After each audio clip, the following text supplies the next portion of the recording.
Fellow humans, my name is AVT. I am a sound designer and electronic artist, and today I'm going to talk about my preset pack that I did with Kilohearts for their synthesizer Faceplant. That pack is called On the Floor, and if you haven't heard the demo track, I will play a little preview of it here as I go over and talk about the presets that I did and just my overall approach on synthesis, making sounds, and trying to keep presets super fresh as a whole.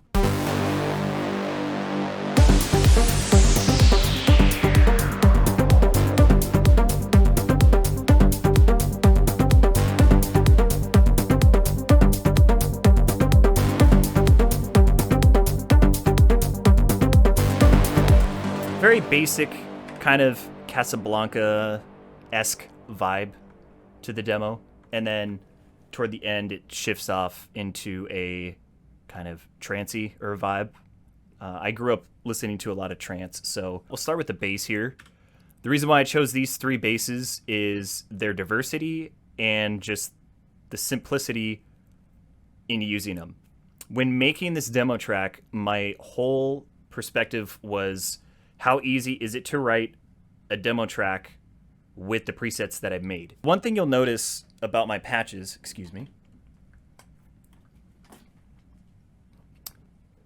is they're not super crazy, at least with the genre-specific presets. Because if you want to reverse engineer something, it's easy if something is simple rather than complex. Now, you can build on the simplicity and make it complex. However, for the sake of making this pack, house sounds, depending on if it's tech house, progressive house,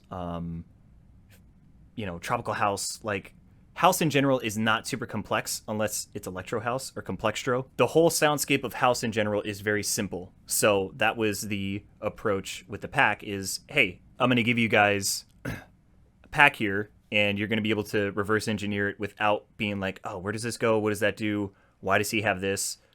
You look at it and it's like, oh, it's super simple. So some of the basses here, like this guy, is just mainly for texture. And you know that it's not super present in the whole mix. But if I start layering stuff,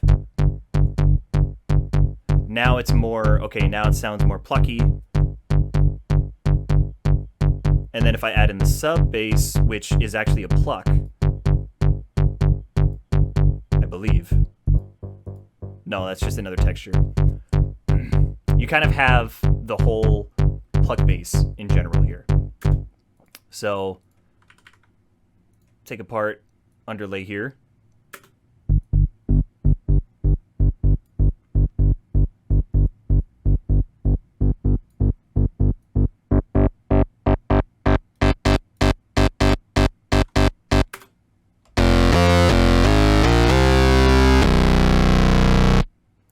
Don't mind my excellent piano playing.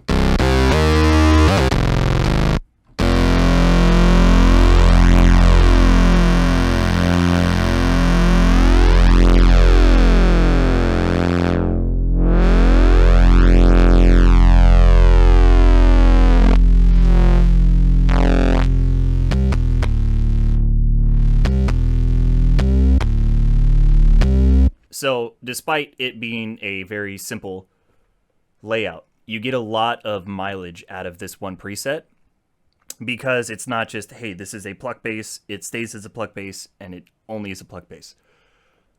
My approach within making a patch is to make it diverse and take it from a perspective that is, you only can use this preset in this context. So that is why it goes kind of sub bass. It goes into a little bit of a harsh, aggressive sawtooth almost bass. So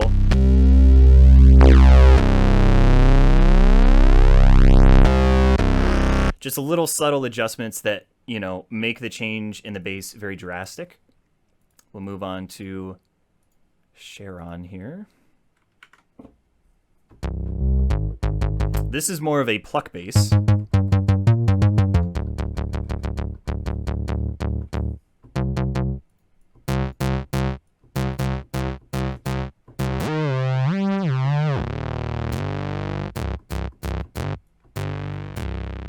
Now, with some of these patches, what I did is I kind of incorporated a hybrid approach where the mod wheel and some of the parameters make it to where it'll either be a pluck bass and you can turn it into a little bit of a pad, and not a pad that you would use for a full-on chorus or drop.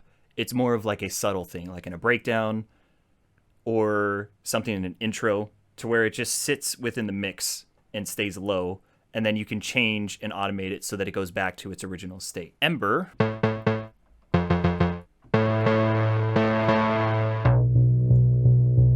This guy is a more of a subtle kind of texture bass.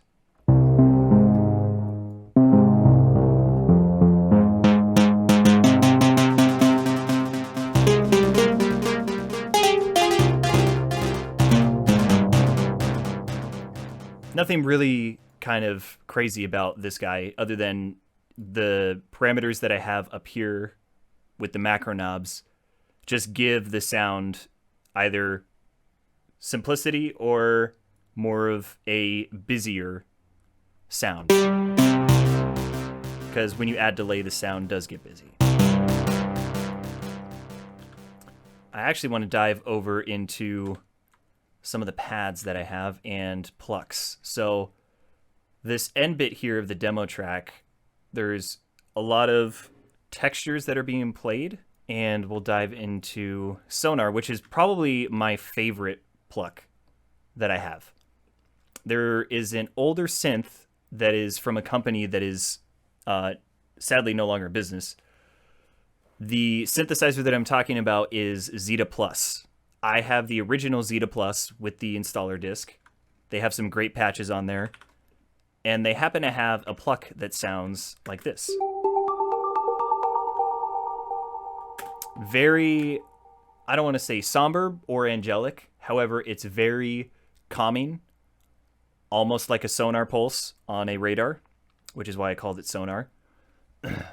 However, the approach with this was, it was a simple, like you see here, 3 oscillators. There's no FM on this because FM would make the sine waves be distorted a little bit, not distortion in the way that it clips, but within the waveform, as if I have distortion on it, which I don't want because it's more of a pure sound. Background texture, as you can hear. Loaded it with a couple reverbs, some delay. Crush, I believe I put some bit crush on it.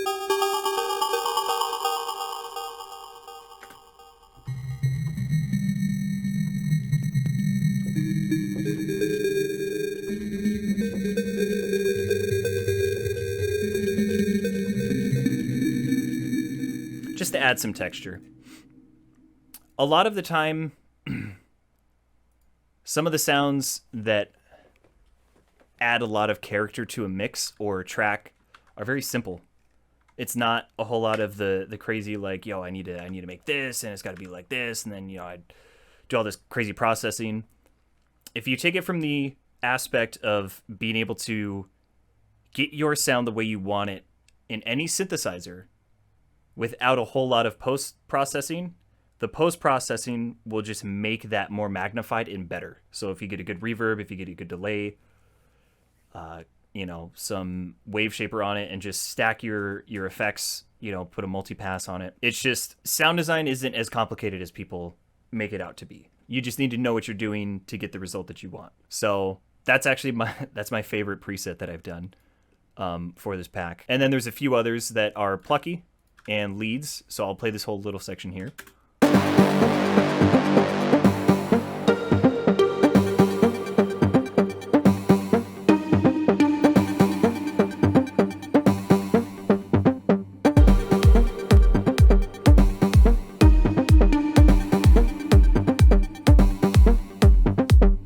Just real vibey, real atmospheric at times with some of the presets. The Pigiano, I think that's how you pronounce it. I know it's... I'm American, so my pronunciations aren't the best. Very, very rich sound.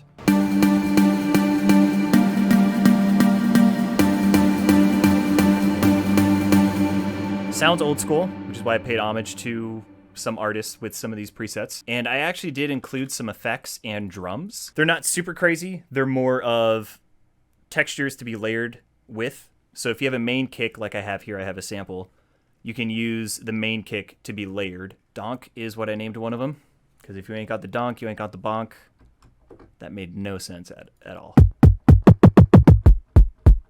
It's more of a, it kind of actually sounds more like a muffled kick that was recorded.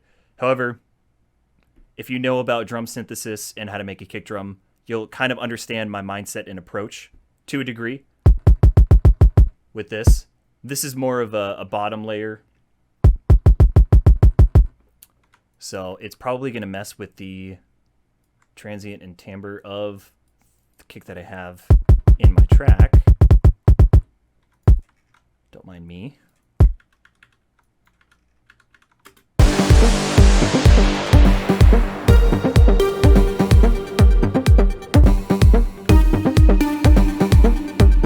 I'll take out the synthesizer so you can hear the kick difference.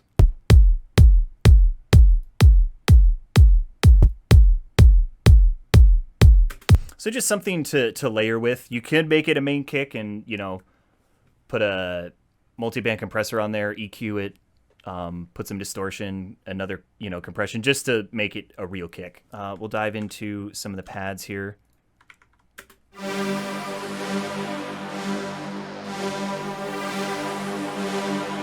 Now, the pads are probably going to sound the most unique within this house pack because I really like making atmospherics, drones, and pads, so I kind of upped it a little bit with my spice of liking pads. So some pads are very basic, some pads are very simple. For example, this velvet pad is super rich, but it's also a very simple pad too.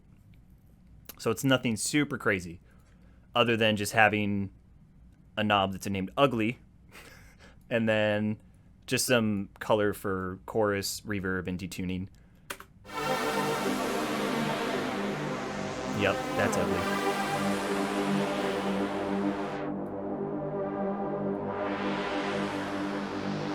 Something for, you know, maybe making like a dark intro with. Now this guy, Airy, it sounds more Supersaw-like, which is kind of what I was going for. Bad chords, don't play those.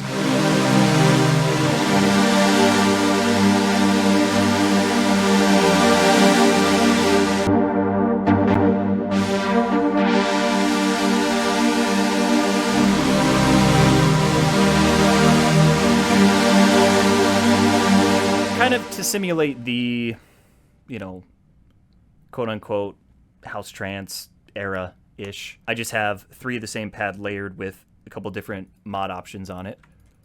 I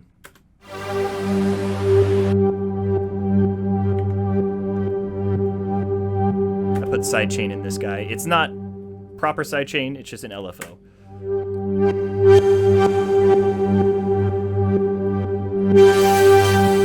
One thing you'll notice too about all my patches, I have a mod wheel on them. Yeah, this is just a very basic overview of the On the Floor pack. Get your hands on it yourself. Go to Kilohearts.com, grab the bank, and plug away. Have some fun.